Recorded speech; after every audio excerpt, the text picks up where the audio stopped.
Good afternoon, everyone, and welcome to this HESTIA Network webinar on health, place, and retrofit, the wider impact beyond building performance.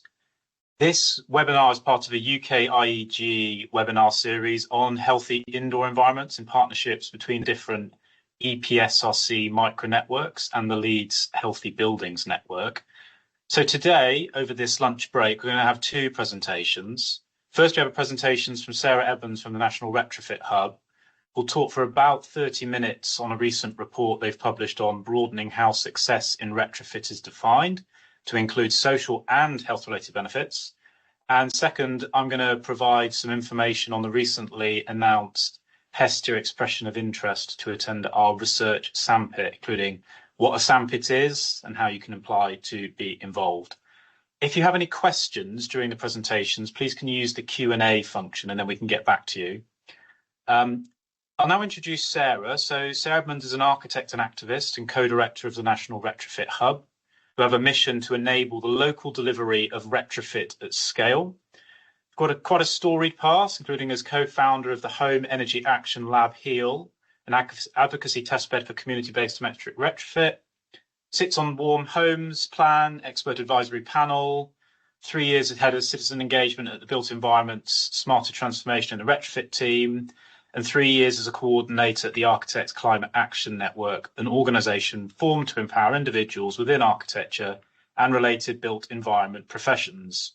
Also involved with the Passive House Trust, and for a decade, she was the director of the Studio Search, a consultancy that advocated for systemic change around low-carbon domestic retrofit.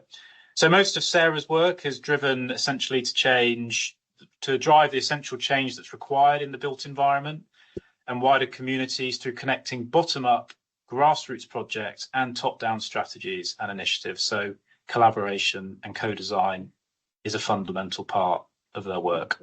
I'll pass over to you now, Sara, and if you wouldn't mind starting your presentation. Sure, thank you. I sound really old. Experience is the word I prefer there. I'm going to share my screen now, and yeah, thanks for the introduction. Afternoon, everybody. So yes, I'm going to share a project that has just very recently concluded for us in terms of the duration of the research time and the outputs that we had agreed, but this is by no means complete. This work is, I think, just sort of scratching the surface of how far we need to go in retrofit in terms of how it interacts with the public health narrative. So the project was called Measuring Outcomes and Impact Evaluation. But I'm just going to tell you a little bit about us and how this all sits with the work that we do across the retrofit space. So we're a community interest company, and we do have this mission to do what we can to enable the local and equitable delivery of retrofit at scale. So who are we? Well, there's myself and my co-director, Rachel. And we have, including the two of us, there's a core team of 5. We have a board, as you'd expect. We have a lot of collaborators and group chairs across our working groups and our cross-cutting themes, and I will share a little bit more about those throughout the presentation. We have our advisory panel made up of our strategic partners and sponsors, both non-profits, for-profits, community organisations, a whole spectrum. And then our network as well. And our network is essentially anybody who engages with any of our work in any way. So whether you read our newsletter, engage with our social media posts, come to our workshops, participate in projects, research, etc., that's our network. And we are really, I feel it's a really great situation to be in, that our network is very, very broad.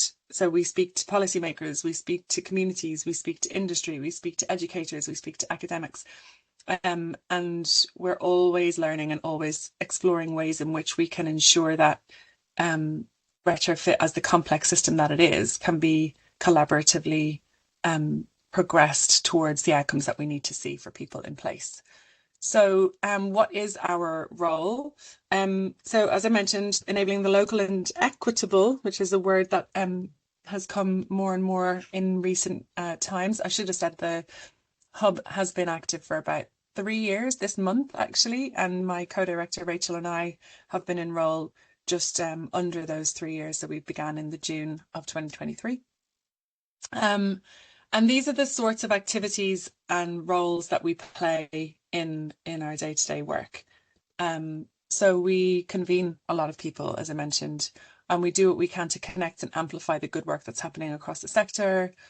We try and coordinate efforts and support government delivery. We sit on the Warm Homes Expert Advisory Panel, but what I'm really going to focus in on is these two pieces in the corner about advancing research to address critical gaps, but also to provide independent insights and tools. So we want to progress the conversation as much as we possibly can in collective practice with as broad a number of people as possible, so that we are shifting the dial on what retrofit delivery is actually achieving. We don't want to be sort of siloed in our own activity, just doing some things over here without bringing everybody as much as possible with us. So the project that I'm going to talk to you about had some partners. So from the beginning, those partners were Arup, Impact on Urban Health and Trustmark. And then as the project developed, we created relationships with Centric Lab and the Royal Academy of Engineering as well. So where did this project come from? I mentioned at the beginning that we have six working groups. The purpose of having these different working groups is not to establish silos of our own making, but recognizing that retrofit is a complex topic. We have to try and break it down a little bit so that we can focus on the levers available within these different components of retrofit to move that on. So we have a working group on delivery approaches, but so as to avoid creating silos of our own, we also have cross-cutting themes. And so the cross-cutting themes are basically formulated through understanding these topics that arise time and again in these working group activities. So it won't be a surprise to see that procurement comes up a lot, or community retrofit comes up a lot. But financing, outcomes and impact also comes up.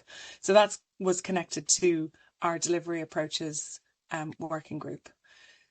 So where did it start? Well, in 2024, we published this. It was the State of the Nation on delivery in retrofit. And the reason that we did this was because it was understood that we needed to examine delivery models of retrofit. But before we did that, we needed to understand what was going on in delivery anyway. Like, before we start having an opinion on it, what does it look like?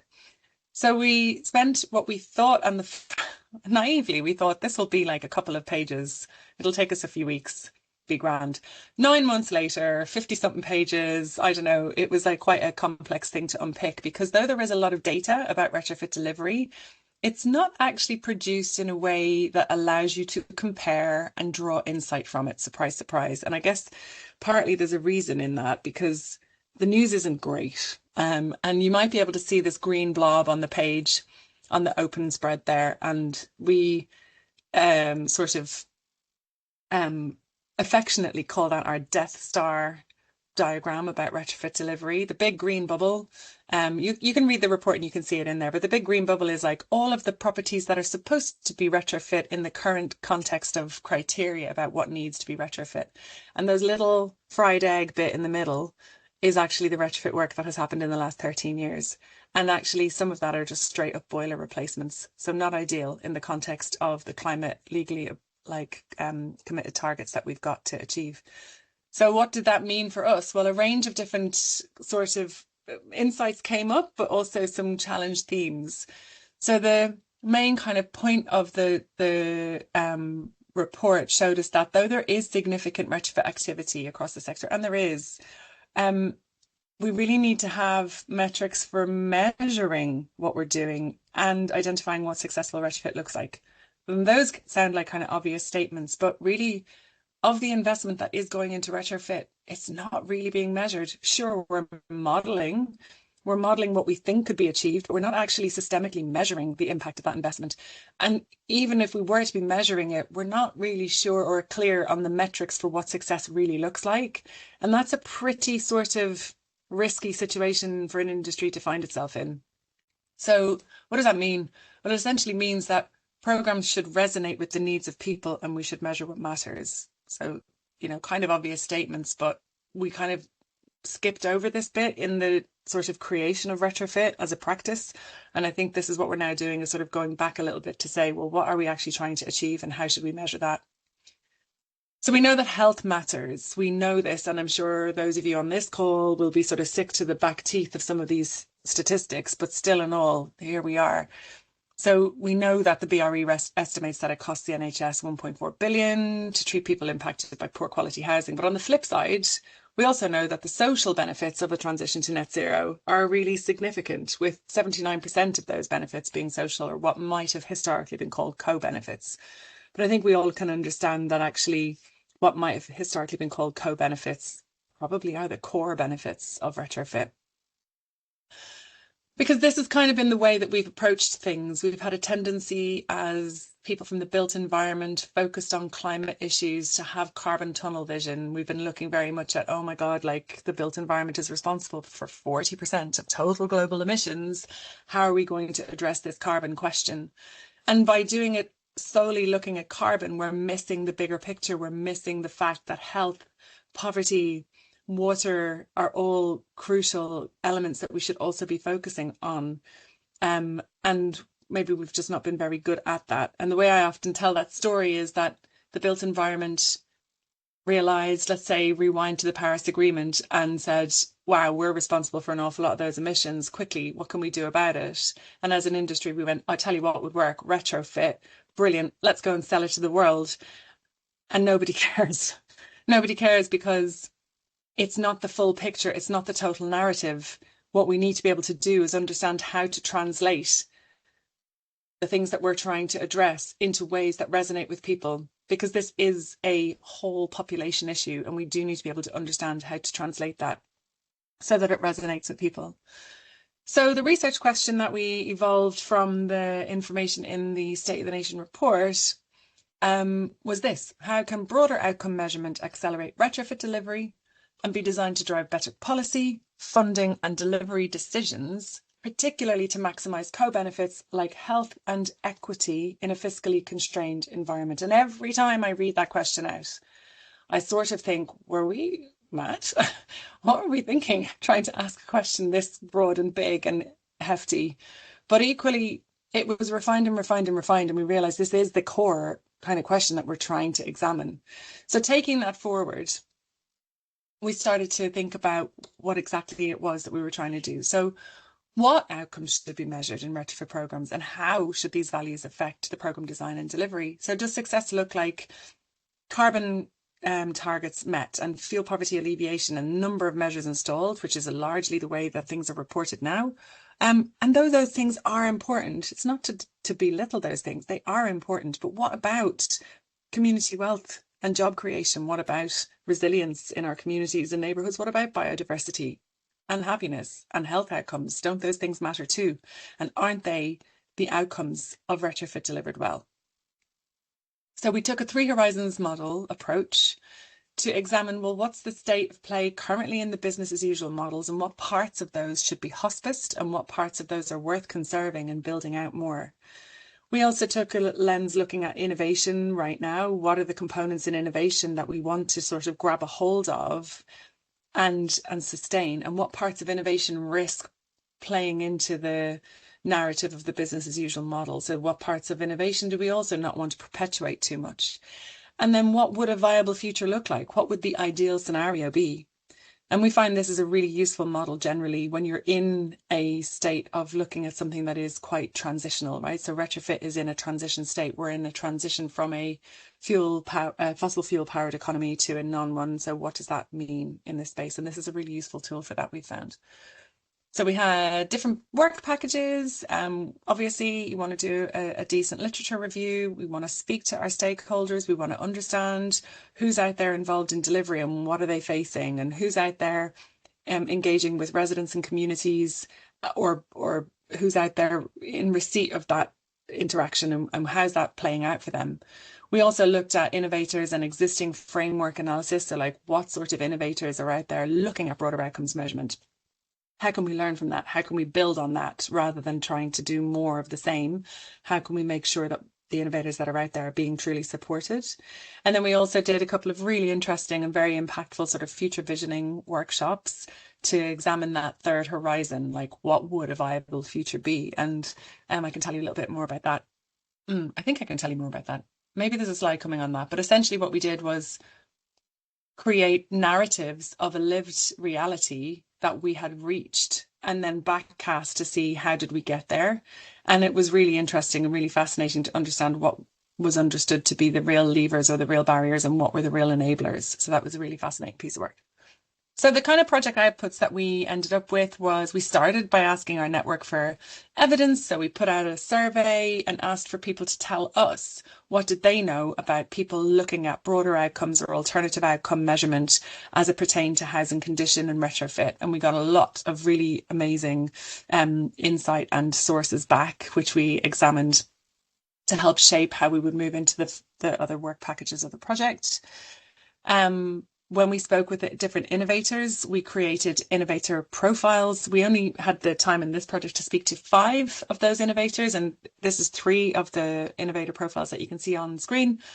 If you scan that QR code, it will take you to our whole project page where you can access the 5 or 6 different outputs that we created for this project.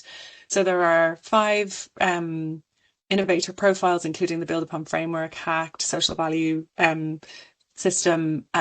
We also looked at Retrometer, and we also looked at the UK Co-Benefits Atlas to try and understand how useful were these tools, who could use them, what would they help delivery partners to achieve. So that was a really useful exercise. Actually, I should just say that the outcome from this was, can people please use more of these to make them more commonplace, to displace some of the bad practice in the business as usual model, and sort of engaging with this tried and tested innovation to create better systems of delivery. But in our stakeholder engagement, we always write up what happens in those moments and publish those so that you can understand what your peers are saying. So all of these were written up as like the reflections and the insight gathered from different groups of stakeholders. And this can be really helpful if you are examining some questions and you want to know what your peers or other people in similar situation to you might be saying or learning. So it's a good way of sort of disseminating learnings. But we also went back to the State of the Nation where we had looked at the different retrofit models of delivery and asked some simple questions of those models. We asked, what are they measuring and what are they not measuring? And therefore, what's the opportunity for improving that measurement? So this is essentially a baselining document of those schemes. Now, I just wanted to take a little pause to slightly change the pace, because what I want to talk about now is that we did talk about the importance of broader outcomes measurement to understand the health agenda. And before just pushing forward with that one statistic about how the BRE are talking about it costing the NHS £1.4 billion, that is not the point at which we as an industry need to intervene. Our point in the health system is not to cure asthma. It's to ensure that the environments that we create or have a hand in creating or curating or repairing or supporting do not exacerbate conditions for health, but actually go one further, and can they be environments that actually can heal? And I think that that's really, really important for us to understand how can we do better so that we're not accepting a low level line of damage, but actually where's the repair, where's the care in our environments, and what role can the retrofit industry play in that? And the way to get to this in one part is to improve literacy around health. So for us, it was a real awakening moment when working with Centric Lab to understand these sorts of nuanced definitions, the difference between determinants of health, health indicators, health metrics, and health outcomes. And I think that it's important to pause and consider these things, because quite a lot of people who talk about health in the context of the built environment maybe don't really understand the nuance between these things. And it's important, because we need to be talking about the same things. So we need to be building consensus and using language in a clear way when we're talking about health. So we found that to be particularly interesting. And what this all led to the creation of was this report, Health, Place and Retrofit. So the quick summary of this report is that we need to broaden how success in retrofit is defined. And some of you will say, yeah, but that's what you said you were going to try and set out to do in the first place. Well, we did. It's the thing, right? You set out the question and then you kind of prove that you did the thing you said you were going to do. But within that process, we realized that it was important that we need to ensure that real world outcomes are being measured, not just predictions, not just modeled predictions. We already have a performance gap in the construction industry. We have one in retrofit, and it's really, really important that we don't just continue to model without a real tangible understanding of what has been delivered. And we need to support communities to shape and assess those outcomes, both, right at the beginning in the top end, and also for accountability towards the end of a process. And it is a cyclical process, by the way. Retrofit is not like a one and done thing. So in this report, we have got lots of information and lots of insight, but we've got sort of two types of recommendations. We've got practice recommendations, because I think we have to collectively move into the sort of touch it, see it, feel it, actually do it phase of retrofit. And also policy recommendations. So we have policy recommendations, and these are just a selection of some that I've drawn out.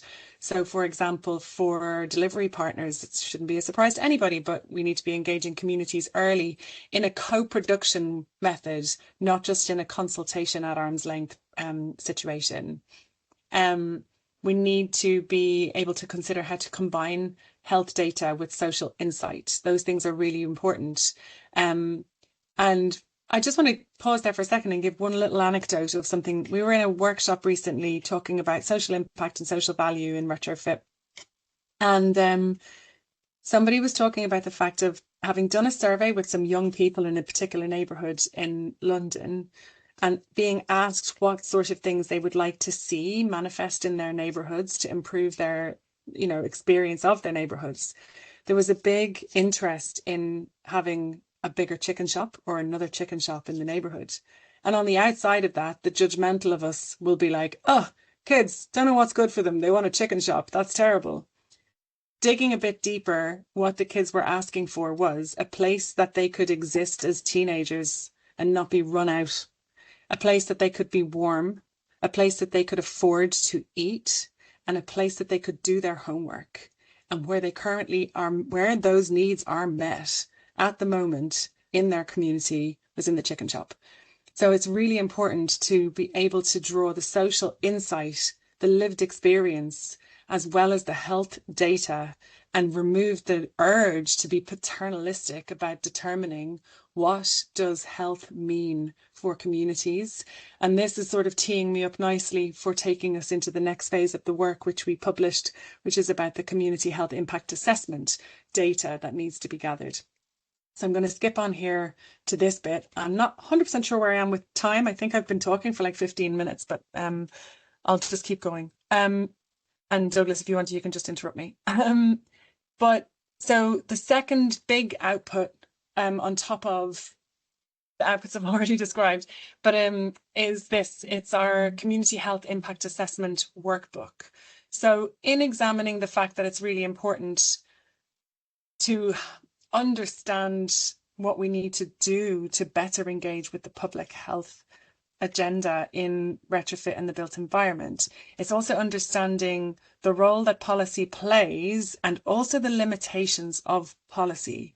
So in essence, policy tends to be flat-bottomed. I am kind of blue in the face saying this at the minute, so you'll have to forgive me if you've heard me say this before, but policy is flat-bottomed so that it can reach as broad a population as possible. But places are not flat-topped.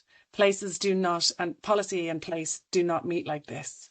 Policy comes in like this. Place is nuanced and shaped differently. Every neighbourhood, every place has a slight difference. Yes, there are similarities, but there are differences as well.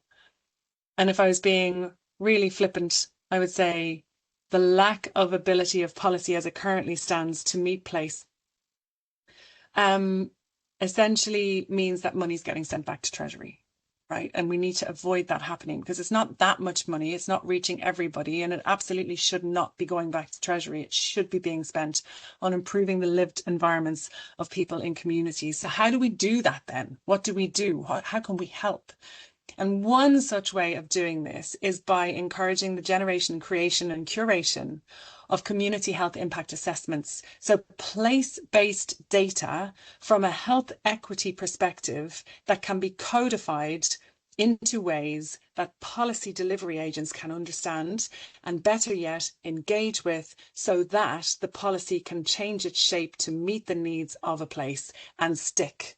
And so the money can be spent, and so the investment can be built out, and so better outcomes can be delivered for people in place.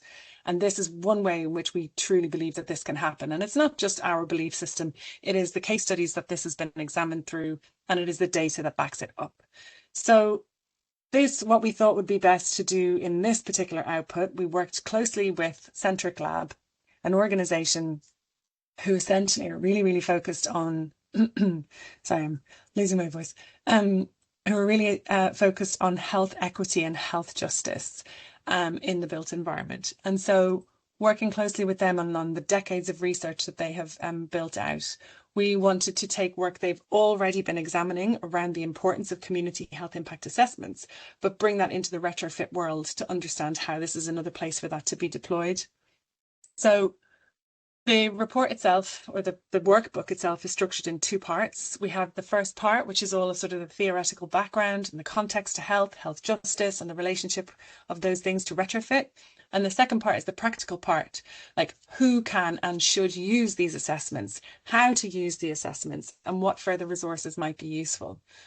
So and of course, in that way, the first part, the theoretical background, is concluded with policy recommendations.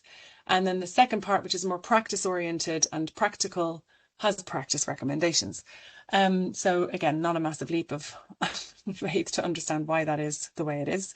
And because ultimately a point about the National Retrofit Hub, our belief is that we need to do what we can to ensure that the insights that are gathered across our engagement actually turn into practical things that people can use and actually try and test and deliver better outcomes for people. So what is a community health impact assessment? A HESTIA, let's just call it that from now in. They offer practical and justice-led framework for understanding how retrofit interacts with place, health and a lived experience. And it's when the community defines the criteria around what makes up their health and well-being based on their interactions with the systems around them. And she has helped to surface local insight that standard policy tools often miss, making them useful for shaping more responsive and effective retrofit planning. So I've got a couple of pages here, hence the kind of graininess of them, and I'm not going to ask you to read all this text. You can read this in the report, but we go through what the difference is and what the background to a HESTIA is. You may be familiar with the World Health Organization's health impact assessments, and there are many places that health impact assessments are used, often in big moments of infrastructure development or redevelopment of sites or big transport hubs, etc. But they tend to be delivered at arm's length by like sort of technocratic or policy spaces that don't necessarily have the lived experience of a community in there. So you get a sort of a judgment call based on external data about the health of a place or the health impact of a certain policy. And so it's a good tool, but it's a bit of a blunt tool, and it's missing often the impact. And also it can in turn, perhaps unknowingly, perhaps knowingly, exacerbate existing inequities, structural inequities. So they need to be questioned about how and when they could be used.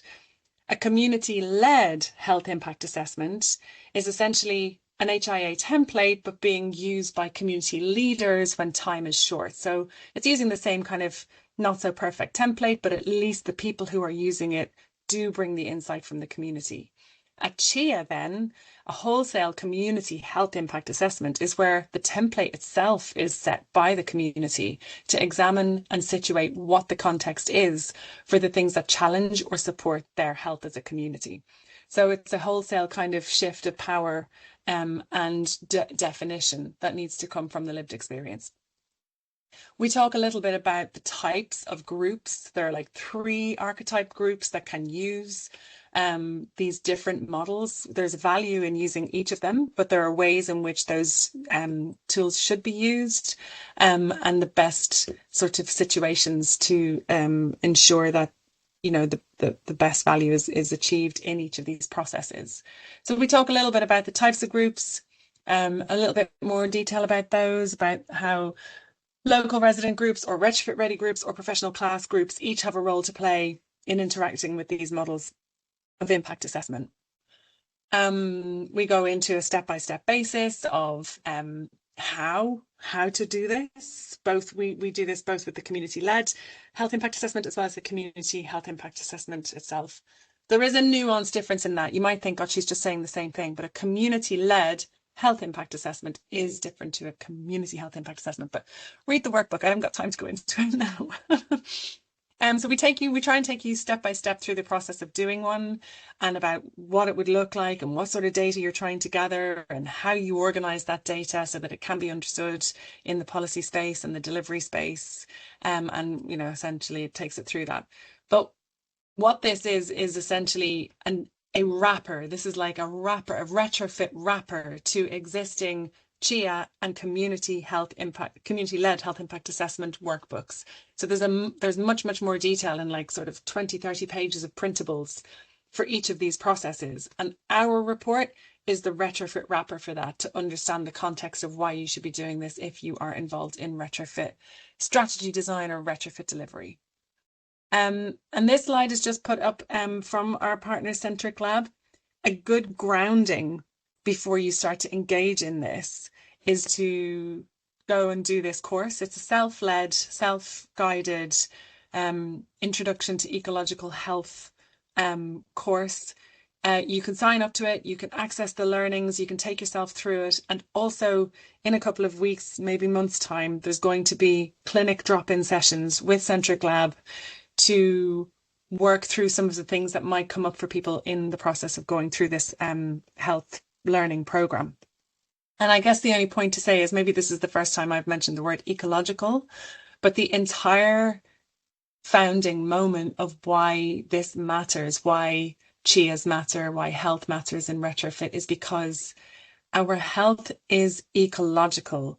Our health is not the absence of illness. Our health is impacted by the different systems that we interact with: the political system, the social system, the environmental system. There's like 5 systems, like macro systems, that we engage with all the time. And our health is how our body as its system interacts with those systems. So it is ecological in its nature. And if we don't understand that our health is ecological in its nature, then the solutions that we're putting forward are not going to meet the needs of regenerative and restorative health, particularly in circumstances where populations and communities are already experiencing levels of structural inequities and other sort of structural problems that determine people's health. And I think that's probably enough for me, and my slides are saying the same thing. So, yeah. Thank you very much for that, Sarah. I mean, it's fantastic as always, and I feel like I've learned a lot and have been scribbling down some links that I want to have a look at in a bit more detail.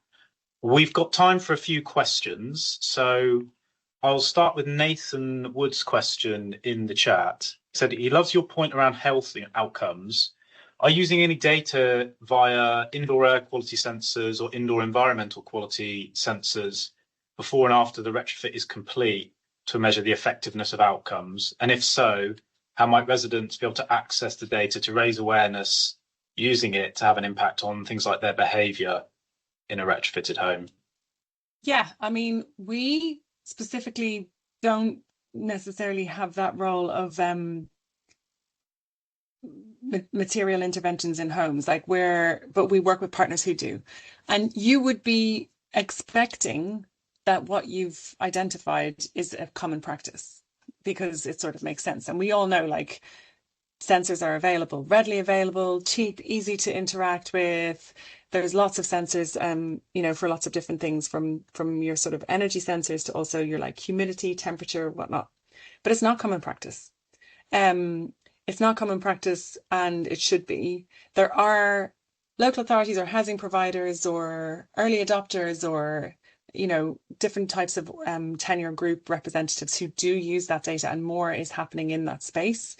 But inevitably what happens in the sort of sensor world when talking about practices that are standardized and population wide are issues around data security and privacy. So that's always the kind of tension that emerges around that. But this is kind of what we're talking about, measuring like the impact of things. If we're not actually doing pre and post retrofit assessments, how do you know? Like, how do you know that the investment, the design is actually meeting the needs of the occupants in that home, in that like material condition? And it's a little bit like what we currently do.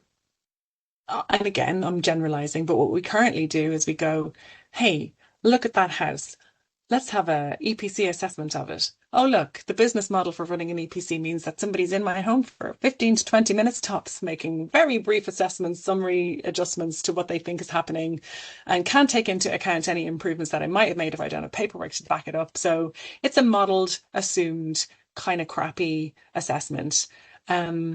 And that's really not what EPCs have been designed to do, to give a real world understanding of a home performance. But still, that's the data that we use. So we use that data, and then we go and we design some stuff based on more modeled data. And so then money is spent and measures are installed and people make assumptions and go, well, I mean, we installed them windows, so that's obviously improved this house by X amount.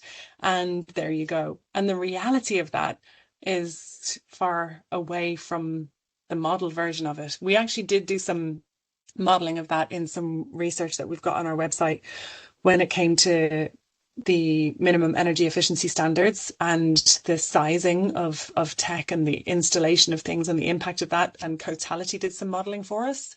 So we have engaged with this. And we also did another report around the HTC SMETR approach, so the heat transfer coefficient, and SMETR is the smart energy efficient thermal energy rating. many acronyms in this world, too many. But yeah, it's a great point. It needs to be more common practice. We are engaging with that, and it's certainly something that could do with more work to socialize it and make it more readily used methodology.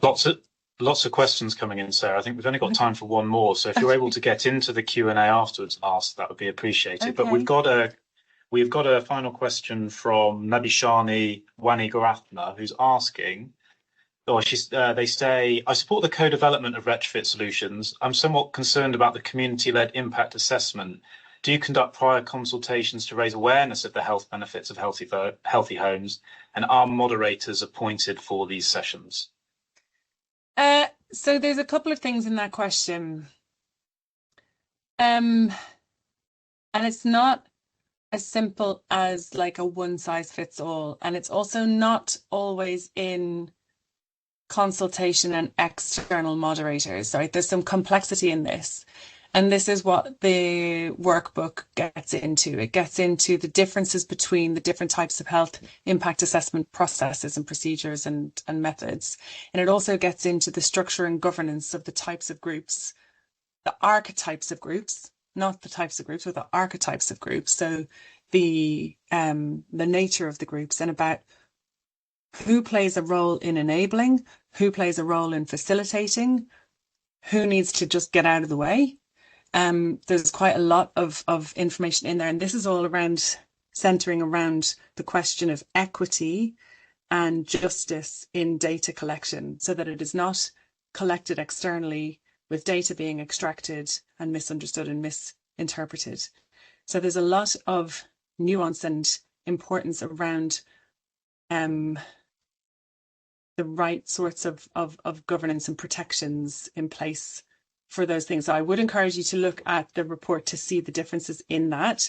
I think what we are living in is a situation where there's still there are two things at play, right? There's the fact that communities generally are infantilized and treated as entities of disruption and not to be trusted and the problem. And then you also have the reality that communities hold the deepest amount of wisdom about their place and actually do know what's right and know certainly what's wrong. And then you have the misinterpretation of why a place might have a certain need of intervention because of layers and layers of structural inequity. So there's so much in that question. And it's like something that does need to be grappled with on a systemic level in retrofit. And I would point you towards the work of organisations like Centric Lab and all the background work that they've done, but also organisations like We Can Make in Bristol, Civic Square in Birmingham, eSmart United, and in fact our whole Retrofit Connect cohort of community innovators that we're working with, who fundamentally are questioning those power dynamics about how to understand what is best for a community. I hope that kind of answers that question. Yes, thank you very much, Sarah. And that was my fault for saying one last quick question and then giving you the most difficult of them. But thanks everyone for your questions. Sure. And thank you again, Sarah, for your presentation. I will now give you a bit more information on the HESTIA Sandpit. So HESTIA is a 2-year funded micro network plus. It doesn't roll off the tongue, but I'll explain a bit about what each of those words means in a moment. Through the Engineering and Physical Sciences Research Council. And one of the main things that we get to deliver is something called a research sandpit. Just to give a bit of background about the sort of area that HESTIA is looking to operate, and I think you'll very quickly see that we have many of the same missions as what Sarah's just described. But, you know, sort of the main line, the top level figures, we know that homes are responsible for a lot of carbon emissions and that there is a huge focus on reducing carbon emissions in the residential sector. It's around 20% of our total emissions. So if you go in with that tunnel vision, which Sarah so perfectly described, we can quite clearly see how actions taken to reduce emissions from homes are going to be extremely important. And that is why we see these big retrofit projects that are already underway. We know that the home is a huge social determinant of health, and I really appreciated also, Sarah, sort of the pointers on indicators and determinants. I think probably helpful health literacy for everyone working in the retrofit space.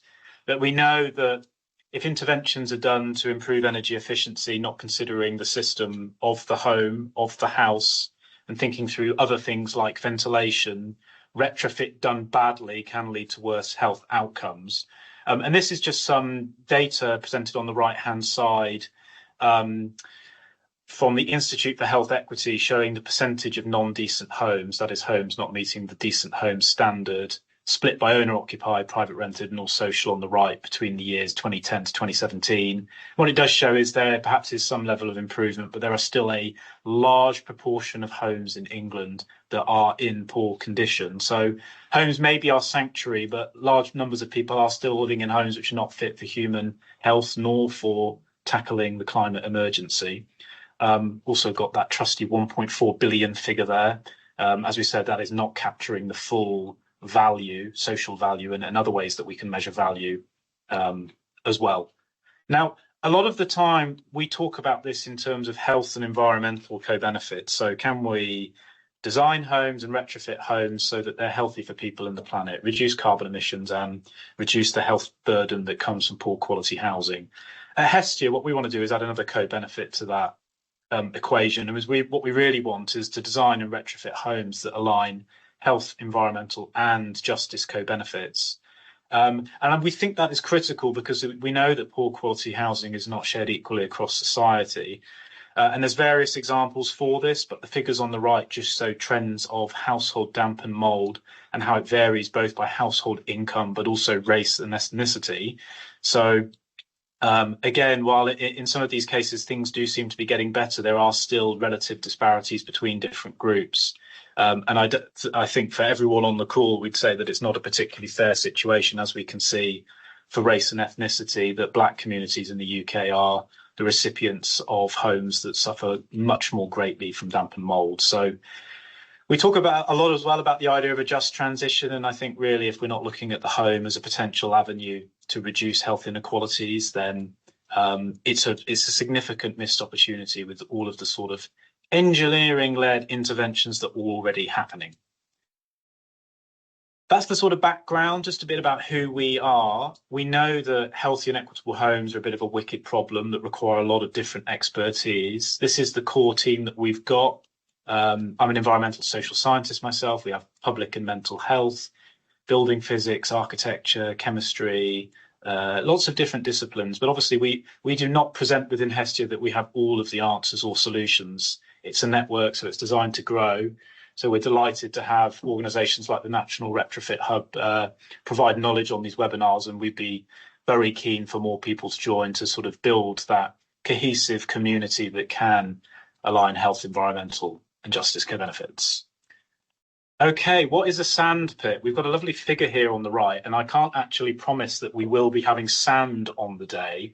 But one of the main things that we want to do through the HESTIA network is support new small pilot projects at this interface of health, environmental and justice co-benefits. Now, the UKRI provide a very non-simple definition of what a sandpit is as a residential interactive workshop with a highly multidisciplinary mix of participants to drive lateral thinking and radical approaches to address research challenges.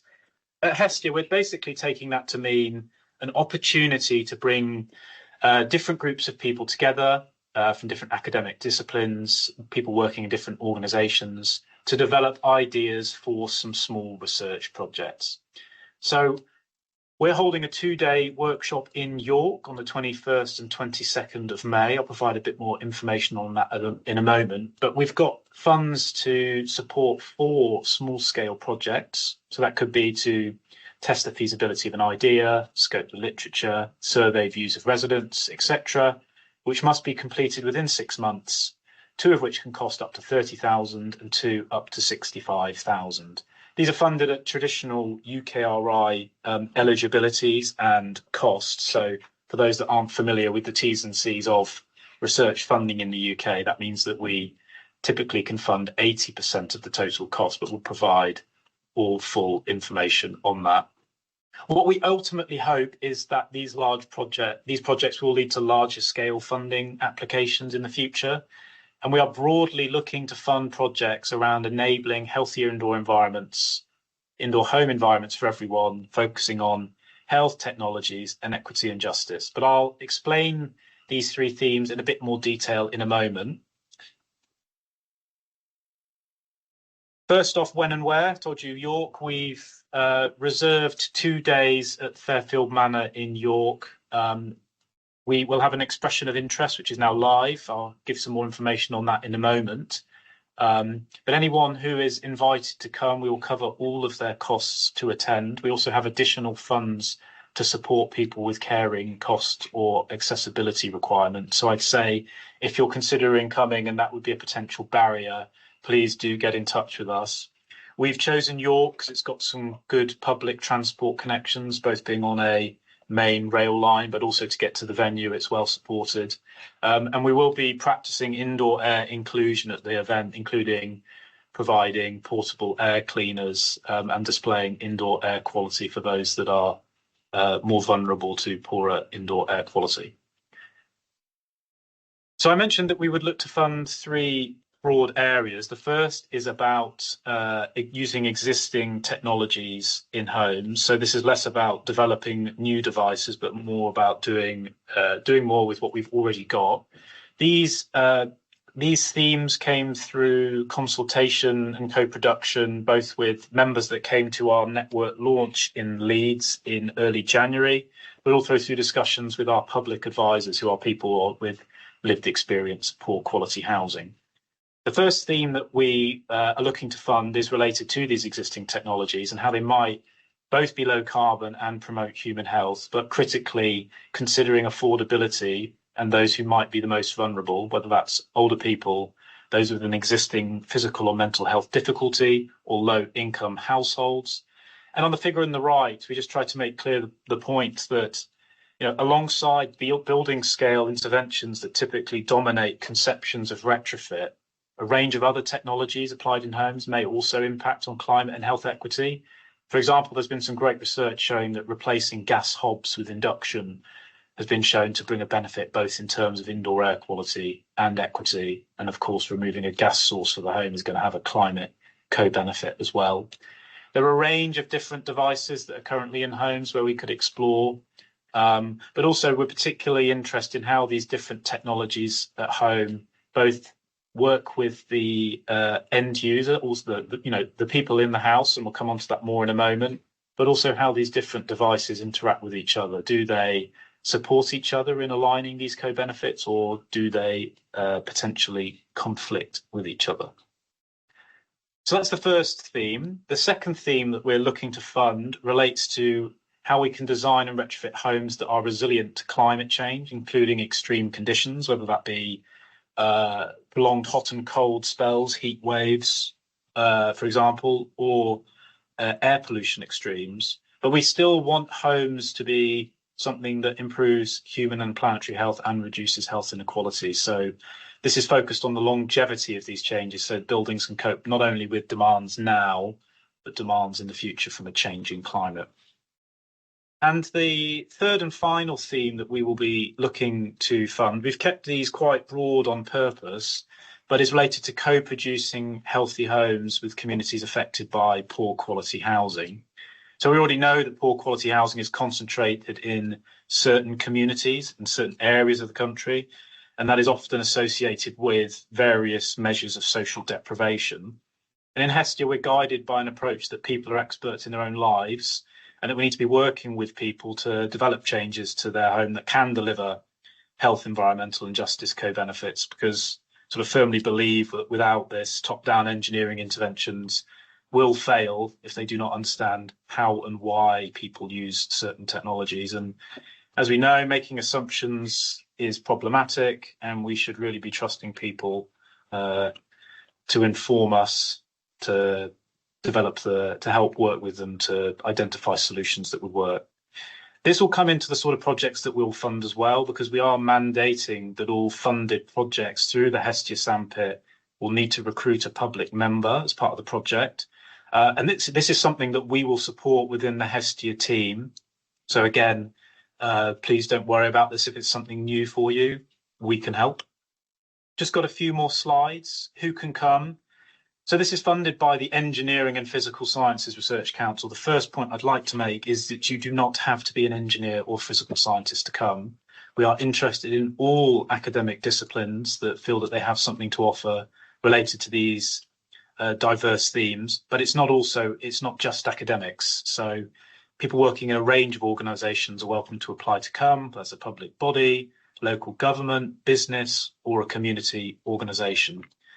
We will be, we welcome attendance from diverse applicants, and we will be reserving 25% of places for people from an underrepresented group background. Please, if this includes you and you're worried about your attendance to come, please get in touch and we can discuss any additional requirements that can support your attendance. As I mentioned, we do also have funds to facilitate that. We will be prioritising early career researchers to lead proposals for the purpose of the HESTIA Sandpit. We define an early career researcher as those that are immediately postdoctorate and or transitioning to become an independent researcher. For example, this could include a postdoctoral researcher and or a lecturer stroke assistant professor. Unfortunately, this doesn't include PhD researchers because they're not eligible to receive UKRI funds related to their specific funding rules. Again, if you have any questions about this, please do get in touch. In terms of how to apply, if you follow the QR code, there is a short expression of interest form, and we're asking for a bit of information on your role, organisation, what sort of sector you're involved with, what you feel you could bring to the Sandpit in terms of your expertise, experience, relationships, and or technology, how you align to those three themes I mentioned earlier, so existing technologies used in homes, impacts of climate change on housing, and co-producing healthy homes with communities affected by poor quality housing. I see that Helen has put a link in the chat. Thank you very much. Just two more quick slides, and I've probably got an opportunity for one question. If not, I can get back to any questions that I see in the chat. So please do put them in there. After the sandpit, this will be when you have the time to develop your application. So someone who attended the sandpit has to leave these applications, but they can bring in people that didn't attend. We do, from a eligibility point of view, ask, well, you'll have to have a contract until at least September 2027 to be eligible for this. And also involve a non-academic organisation and this public member that I spoke about.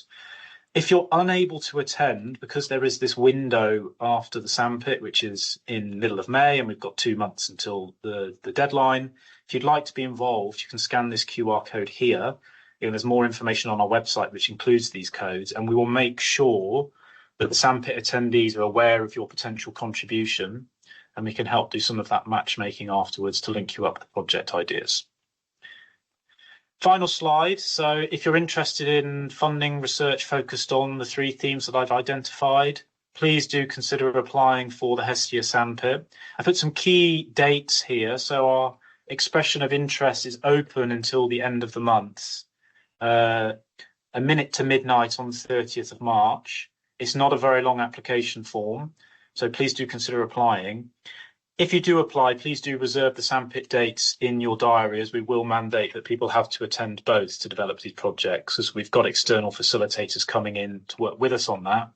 And we'll let you know about a month in advance of your potential attendance to the sandpit. We've only got 1 minute left, so what I will suggest is that if you leave your comments in the chat, I will make sure to get back to you with them, with any questions that you have. In the meantime, please do look at our website. And if you have any questions, please do get in touch with one of the HESTIA team, and we would be happy to answer them.